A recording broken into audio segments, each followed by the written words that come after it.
ಪ್ರತಿ 2 ತಿಂಗಳಿಗೊಮ್ಮೆ ಪೋಷಕರ ಮಹಾಸಭೆಯನ್ನು ಕರೆದು ಮಕ್ಕಳ ಶೈಕ್ಷಣಿಕ ಮತ್ತು ಇತರೆ ಬೆಳವಣಿಗೆಯ ಬಗ್ಗೆ ಪೋಷಕರ ಒಂದು ಗಮನಕ್ಕೆ ತರಬೇಕು.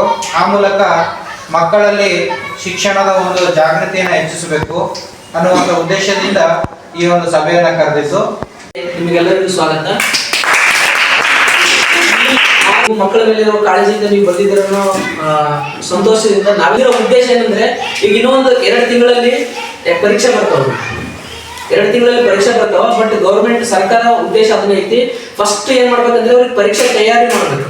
ಪರೀಕ್ಷೆ ತಯಾರಿ ನಾವು ಮಾಡ್ತಿರ್ತೀವಿ, ಅದ್ರ ಜೊತೆಗೆ ನೀವೇನ್ ಮಾಡ್ಬೇಕಂದ್ರೆ ಮನೇಲಿ ಹೋದಾಗ ಸ್ವಲ್ಪ ಅವ್ರು ನಾವು ಕೊಟ್ಟಂತ ವರ್ಕ್ ನ ಮಾಡ್ತಾ ಇದಾರಲ್ಲ ಅದನ್ನ ನೀವು ಮಾಡ್ತಾ ಇರ್ಬೇಕು. ನಾವು ಅಷ್ಟೇ ಹೇಳಿದ್ರೆ ಮುಗಿಯಲ್ಲ. ನಮ್ ಜೊತೆ ಇರ್ತಾರ, ಒಂದು 4 ವೈತಕ್ಕೆ ಇರ್ತಾರ, ಆಮೇಲೆ ಮನೆಗೆ ಬಂದ್ಬಿಡ್ತಾರಲ್ಲ. ಈಗ ಇಷ್ಟು ದಿನ ಆದಂಗೆ ಬೇರೆ, ಈಗ 2 ತಿಂಗಳು ಇರೋದು ಬೇರೆ. ಅವರು ಇಷ್ಟು ದಿನ ಏನೇನು ಆಗ್ತಿತ್ತು ಟೈಮ್, ಬಟ್ ಈಗ 2 ತಿಂಗಳದಾಗ ಏನ್ ಮಾಡ್ಬೇಕು ಅಂದ್ರೆ ಸ್ವಲ್ಪ ಅವ್ರಿಗೆ ಫ್ರೀ ಬಿಡ್ಬಾರ್ದು.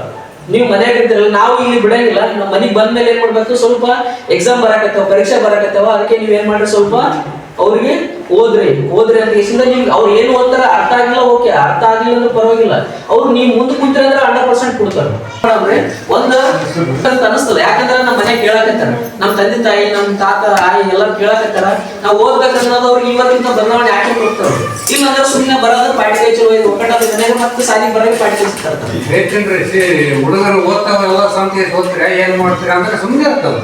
ಅದೇ ಅಲ್ಲಿ ಇರಬಾರ್ದು, ಅದಕ್ಕೆ ಅದು ಸುಮ್ಮನೆ ಇರಬಾರ್ದಕ್ಕೋಸ್ಕರ ಏನ್ ಮಾಡ್ಬೇಕು, ನೀವು ಸ್ವಲ್ಪ ಹೇಳ್ತಾ ಇರ್ತಿರಲ್ಲ, ಅದಕ್ಕೆ ನೀವು ಏನ್ ಮಾಡಿ ಸ್ವಲ್ಪ ಎಲ್ಲರೂ ಸಪೋರ್ಟ್ ಮಾಡ್ರಿ ಅಂತ ಹೇಳ್ತಾ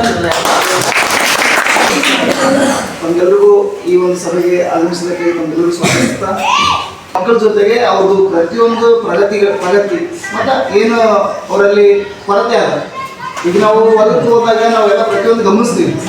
ಈಗ ಏನು ಗಮನಿಸ್ತೀವಿ ಅಂದ್ರೆ, ಯಾವ ರೋಗ ಬಂದಿದೆ, ಕಳೆ ಬಂದಿದೋ ಇಲ್ಲ ನೋಡಿ ಎಷ್ಟು ನಾವೇನು ಮಾಡ್ತೀವಿ, ಅದಕ್ಕೆ ತಕ್ಕಂಗೆ ಎಣ್ಣೆ ತುಂಬಿಸಿ ನೋಡ್ತೀವಿ. ಅವಾಗ ಏನಾಗುತ್ತೆ, ಅದು ಶುದ್ಧ ಆಗ್ತದೆ, ಅದು ಆ ರೋಗದಿಂದ ವಾಸಿ ಆಗ್ತದೆ.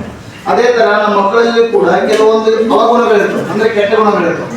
ನಾವು ನಿಮಗೆ ಅವುಗಳನ್ನ ಹೇಳಿದ್ರೆ ನೀವೇನು ಮಾಡ್ಬೋದು, ನೀವು ನಾವು ಸೇರಿ ಅವುಗಳನ್ನ ತಿಂದರೆ ಆ ವ್ಯಕ್ತಿ, ಆ ವಿದ್ಯಾರ್ಥಿ ಏನಾಗ್ತಾನೆ, ಒಳ್ಳೆಯ ವಿದ್ಯಾರ್ಥಿಯಾಗಿ ಮುಂದೆ ನಿಮಗೆ ಎಲ್ಲರೂ ಇಂಥ ಮಗ ಇರ್ಬೇಕಪ್ಪ ಅನ್ನಂಗೆ ಬೆಳೀತಾರೆ.